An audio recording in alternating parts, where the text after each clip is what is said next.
زنده این که سیاه همچین گفت خونه خراب شده. گفتم از زیر آوار بعد بهم بکشیمتون. این با میدیم یه جایی مسئله مستاجر قبلیه. ما قرار بیاد بره. چی میدونم اینقدر محکم گفت اما هنگ کردم میام میبرم که مثلا که شانس آوردیم بالاخره. شما هم همینطور.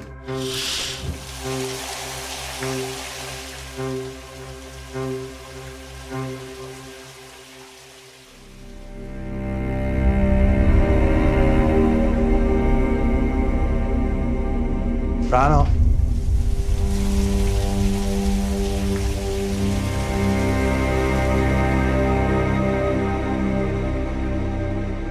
رانا جان اینو بپوش بریم کلانتری.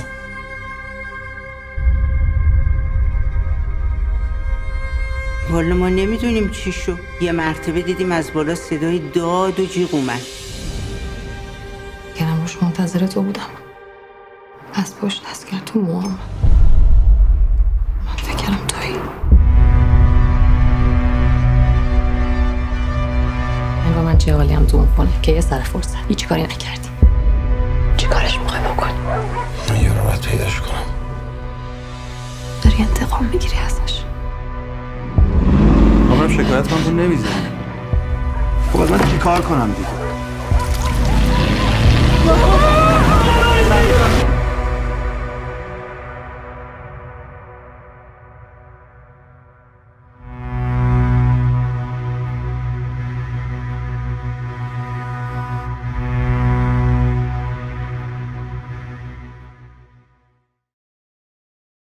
I am Mohammed Tavakkoli, the inaugural director of the Elahé Omidyar Mir-Djalali Institute of Iranian Studies at the University of Toronto.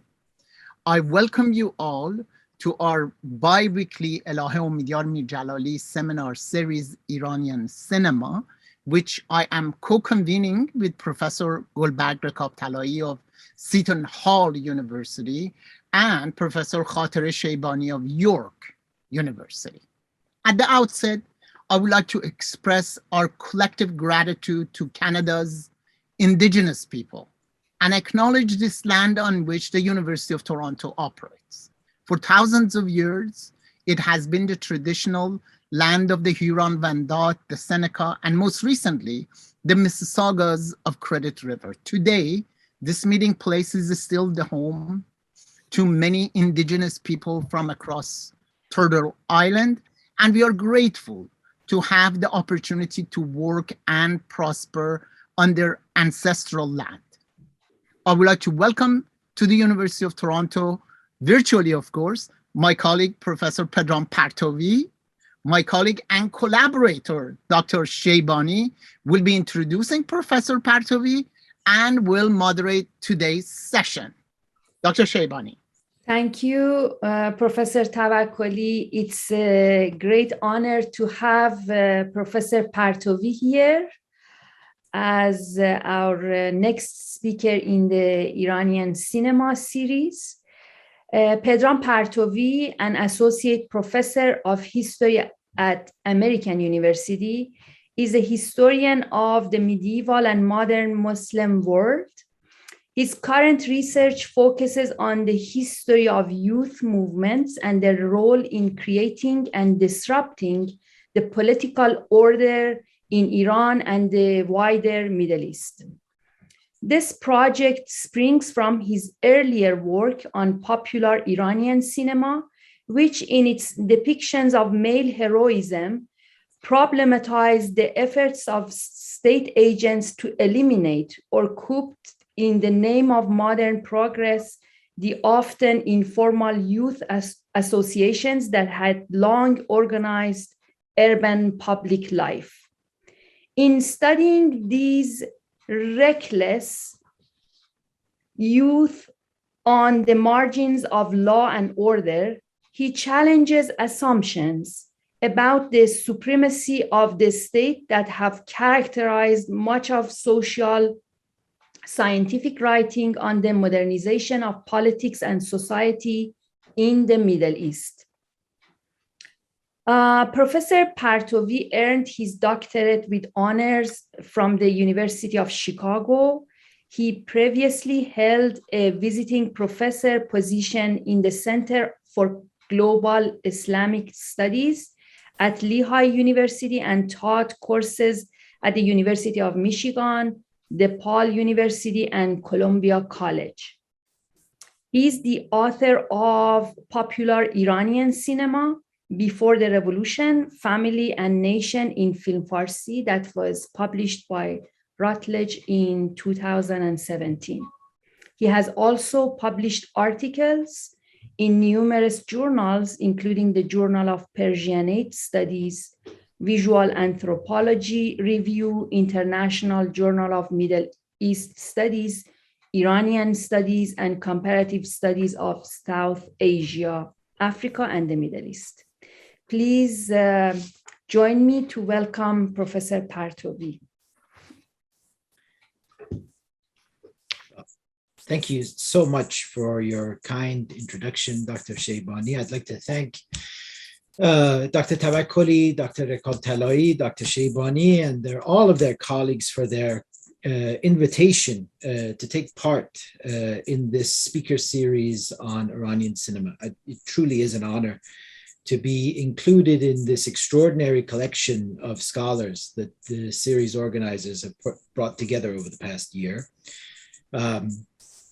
I will do my best to keep this presentation short so that we can have some questions and comments. I will say right up front that this is very much a work in progress. Subaltern consciousness is an analytical concept that I've been thinking through with the help of Asghar Farhadi's The Salesman, but also some of his other films. And I also view this concept to be of broader relevance to modern Iranian history. So this is not just something that I think has a connection to Farhadi's films. And hopefully the presentation will hint at some of the ways in which this concept could be applied elsewhere. I'm going to share my screen with you. I have a slideshow that I want you to take a look at here. So I have, I think, in my research and writing thus far, been largely concerned with examining or re-examining the social and political relevance of Iranian popular culture since World War II. And as Dr. Sheybani said, I wrote a book that essentially argued for the popular cinema of the Pahlavi era, better known to its critics and fans as Film Farsi or Persian film, to be a sort of venue for representing an alternative idea of the nation from the one that political elites had offered at the time. And central to this alternative idea of the nation was the prosperity of the family as the ultimate goal of modernization. Of course, Film Farsi depictions of morally dissolute, westernized antagonists threatening female honor and thus the integrity of the family encouraged critics then and now to declare such films as representative of a reactionary politics. And this reactionary politics in turn supposedly revealed the composition of Film Farsi audiences, meaning that they were among the less educated and poor in society that were suffering from the cultural shock of modernization.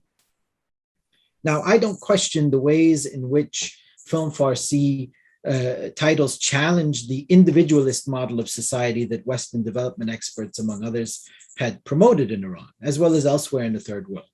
A model that had at its center a rational, acquisitive individual prospering for his or her own sake and engaged in a companionate marriage. However, I do question the received wisdom about the composition of the Film Farsi audience. I mean, to be sure, those who made these films could not be counted among the urban poor. Secondly, if such films drew primarily a traditionally minded audience, then they were just as much then there was just as much for them to object to in the conduct of the protagonists, who frequently drank, gambled, brawled, and cavorted with cabaret dancers, among other things, as there was for them to object to in the conduct of the antagonists. Not to mention the objections of the traditionally minded to the very idea of cinema going. Thirdly, it was those with the requisite disposable income and free time that could regularly engage in leisure activities like cinema going, a set of conditions that would disqualify at least some members of the urban poor from watching film Farsi titles, even if they had no moral objections to them. My own conclusion is that not only were middle-class Iranians largely responsible for film Farsi productions, but middle-class Iranians largely made up their audience, along with the audience, for that matter, for practically all films screened in Iran during the 1950s, 60s, or 70s. Moreover, it was the newly educated middle class as exemplars of Pahlavi modernization that most acutely felt the threats identified in film Farsi productions to traditional social structures. After all, who can claim to possess family honor? The fact that many film Farsi protagonists were less educated, working class characters may on the surface complicate my argument for film Farsi as a middle class cinema primarily. But that's only if we assume that audiences must wholly identify with the characters in order to make sense of a film. They could still identify with their actions. In fact, the alienation of lumpen and invariably orphaned film heroes from traditional social structures could even serve to underline the emotive power of their actions for the sake of family honor and female virtue. In fact, the popular films of the Pahlavi era often climaxed with these marginalized characters sacrificing their personal happiness and even lives to advance bourgeois interests. These resolutions thus sort of draw into question the desirability of adopting the individualist model of society that Western politicians and academics had viewed to be the fate of mankind. I want to stress that film Farsi titles are not simply peddling old line values. They are positing a different but equally modern social vision from that of the individualist model. The narrative stress on family honor and female chastity is part of a broader effort by the educated middle class to democratize what were formerly aristocratic ideals, aristocratic values, in order to carve out a space for themselves in modern society. And the growing stress placed on family honor is thus a kind of invented tradition that is in support of the creation of a modern bourgeois society in Iran.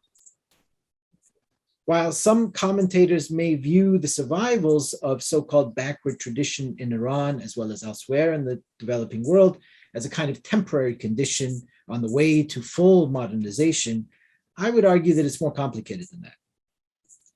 What has emerged as bourgeois values in Iran seem to be rather stable, as far as I could see. I mean, the continuing relevance of film Farsi with Iranian audiences at home and abroad, as well as more recent and controversial revivals of film Farsi narratives under the Islamic Republic, sort of speak to this stability. It may be tempting to think of middle-class Iranians as suffering from some kind of identity crisis. Here are, after all, a group of people who, by virtue of their educations, professions, and lifestyles, are very much a part of the Western-dominated modern world, but in their social relations remain seemingly out of step with that world. However, the conflict that we see is part of a conscious and rational strategy as far as I'm concerned.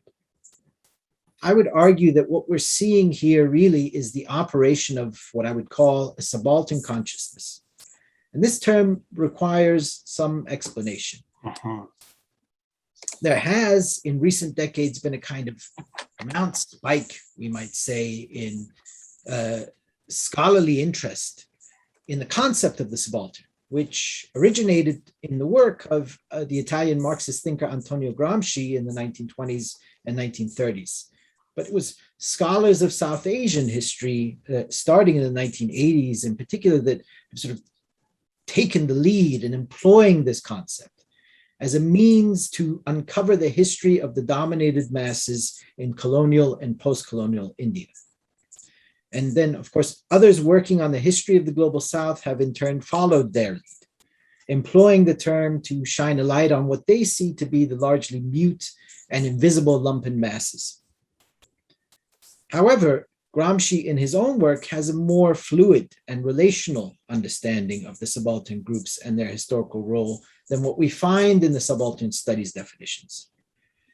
In Gramsci's historical model, subalterns may well have once been part of the dominated masses, but as subalterns, they had graduated from that condition to play a pivotal role in securing the dominant group's authority.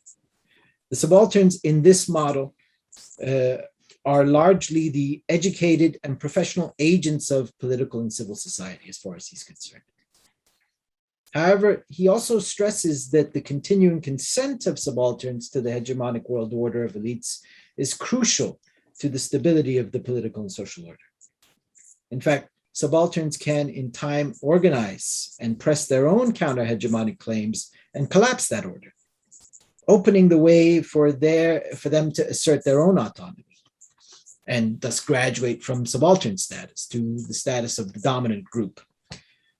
Yet they could also fail in their efforts to develop a worldview independent of current elites and capable of integrating the masses. So in that situation, subalterns can remain subalterns.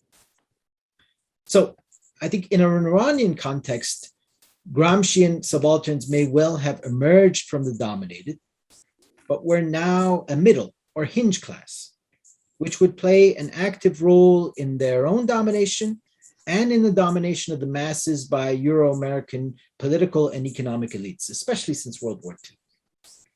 They have provided their consent to the ruling class's imposition of liberal capitalist values or the linked and successive projects of civilization, westernization, development, and now globalization, through their educations, through their professional aspirations, through their political affiliations, and even their consumer behaviors. However, they have also organized to directly or indirectly challenge their ideological domination with their resistance to the individualist model of society, one of these challenges. Since the establishment of the Islamic Republic, the educated middle class, now marginalized for their supposed Western orientations, has also deployed a subaltern consciousness, but now to navigate the clerical leadership's locally hegemonic fundamentalist social reality. It is with this perspective on recent Iranian history and anthropology that I'm watching Farhadi's The Salesman. And his film career is particularly interesting to me because of his rare ability to appeal to both foreign critics and to domestic audiences at the same time. Foreign critics have praised him for supposedly taking Iranian cinema in a fresh new direction by connecting it up with Euro-American traditions of quality melodrama. In doing so, Farhadi has revealed to these critics a segment of society largely missing from the Iranian realist tradition that they were familiar with. The urban middle class comes to the fore in Farhadi's films. And this urban middle class, according to these foreign critics, seem to have the same domestic problems as their social equals in the West.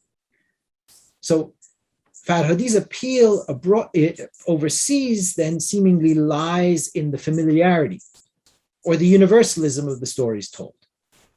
I mean, in this regard, it's not altogether that different than the way that these foreign critics talked about the realist tradition that preceded Farhadi. However, scholars with a sort of broader knowledge of Iranian cinema have pointed out that there is also a homegrown melodramatic tradition on which Farhadi is clearly drawing, one perhaps most closely associated with film Farsi. I would argue that it is this link to film Farsi themes and narrative tropes that best explains the popularity of Farhadi's films with domestic audiences. So I am at some level arguing that what we have here are two audiences watching the same film in two different ways. And The Salesman, as sort of Farhadi's second Oscar winner, but also an enormous domestic hit in Iran. I think it was briefly the title holder for the biggest domestic hit of all time. This film sort of exemplifies Farhadi's nuanced and worldly approach to filmmaking. In fact, I want to argue that Farhadi and his characters in The Salesman model a subaltern consciousness that at once validates and counters Euro-American aesthetic and ideological regimes. At the center of the narrative is a young Bohemian Tehrani couple, Emad, played by Shahab Hosseini, and Rana, played by Taraneh Ali-Dousti. The opening scenes seem to place special emphasis on their non-conformism with the so-called anti-Western Islamic Republic and its social and moral order. The setting of their apartment immediately paints them as hip, cosmopolitan types at home in any modern city seemingly. Emad, in his day job, teaching high school literature, also exhibits his free-spirited, even politically dangerous nature by bringing in banned books and films for his young students to study. Of course, he's then later on forced to take these books back. In the evenings, he and Rana pad their countercultural credentials by performing on stage, currently as Willie and Linda Lohman in a Persian-language production of Arthur Miller's Death of a Salesman. Rana's close relationship with male troupe members may lead viewers to assume her liberation from antiquated notions of female chastity, while Emad's own non-patriarchal views are seemingly on display in his lack of concern about these friendships. Farhad calls further attention to their sort of 21st century companionate relationship by focusing almost exclusively on them, with the presence of other family members conspicuously absent. However, just as quickly, the film appends this image of progress towards the individualist social model when Rana becomes the victim of a brutal assault, which in turn reveals Emad's so-called darker side. The film from this point onwards is focused on Emad's single-minded quest to avenge this seeming violation of his wife's chastity and by extension, his honor. Some Western critics, in fact, puzzled over Farhadi's narrative focus on Emad rather than on his wife's reaction to the attack. What one writer called Emad's irrational shame at what the neighbors will say. But again, if Farhadi's work also engages with film Farsi, then audiences in Iran familiar with its tropes likely expect Emad's central role in the drama and even interpret his actions as righteous precisely because of his own acute awareness of their negative potential consequences. Perhaps as expected, Emad's quest ends in calamity. One foreign critic viewed the film's resolution as punishment for what he called Emad's morally conceited view of himself. So it turns out that his wife's attacker is in fact just a pathetic old street peddler, very much in fact in the mold of a Willie Loman.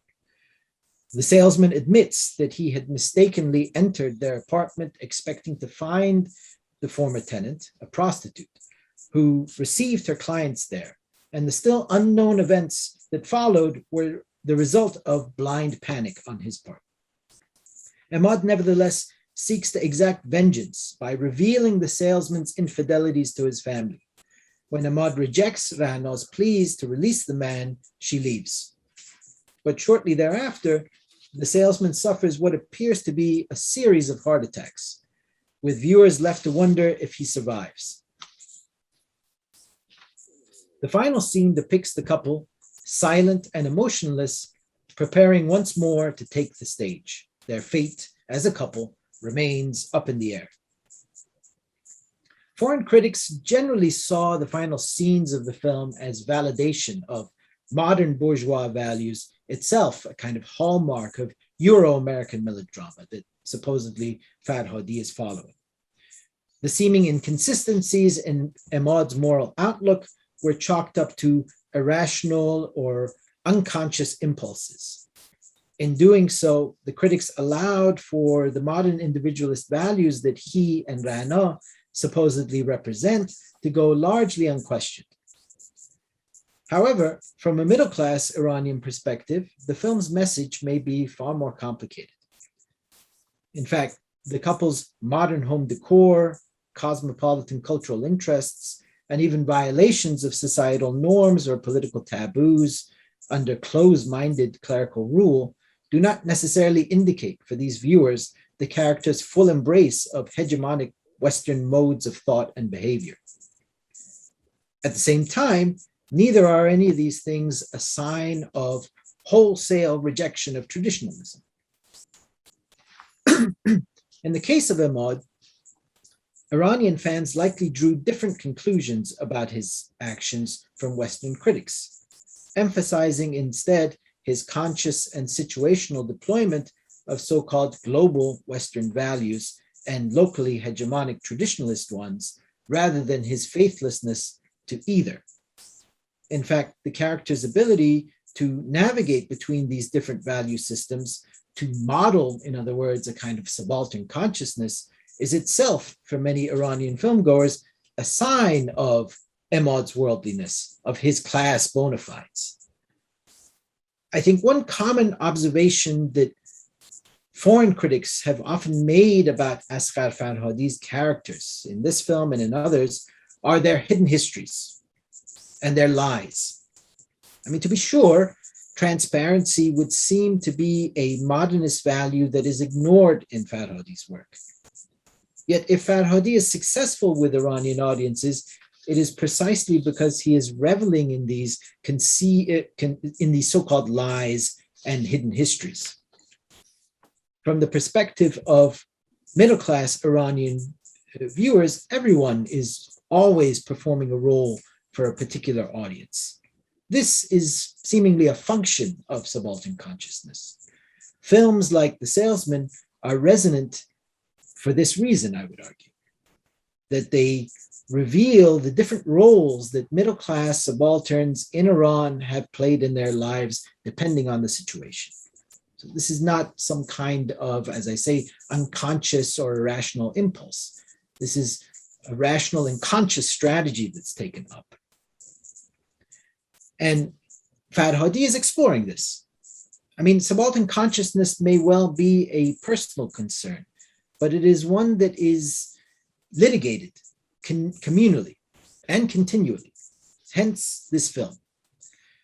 I realize that, you know, we want to save some time here for questions and comments, as I say. I mean, this is very much something that I'm working on and still picking through. So I'd like to very much hear what you have to say about this. But I'd like to make one final note here before we move to questions. I think there is a value to this concept of subaltern consciousness that I think it extends well beyond this film. And to me, it's a way to sort of break out of the stale dichotomy of tradition versus modernity that still characterizes far too much of the work that's done on modern Iranian history and anthropology. And it requires sort of coming to terms with the fact that the total victory of modernist values that have been long predicted cannot be assumed simply because the signs of ideological conformity are louder than the signs of ideological resistance. I mean, I've sort of come to this conclusion increasingly in recent years, especially after reading that volume by Andrew Shryock and Judith Sheila, whose name now escapes me, but it's here somewhere. But they make this argument about the left hand of knowledge, and that anthropological study of the Middle East has been so far focused on the right hand, or how these people resemble modern the modern West. And the left hand has been somewhat ignored or dismissed. And they argue for a kind of priority here given to the left hand, which is often less noisy, we might say, than the right hand has been. And so I'm sort of trying to follow up on their recommendations, their prescription for writing about the history and anthropology of this part of the world. Oh, thank you very much. And I'll stop my sharing so that we can talk about this. Thank you very much.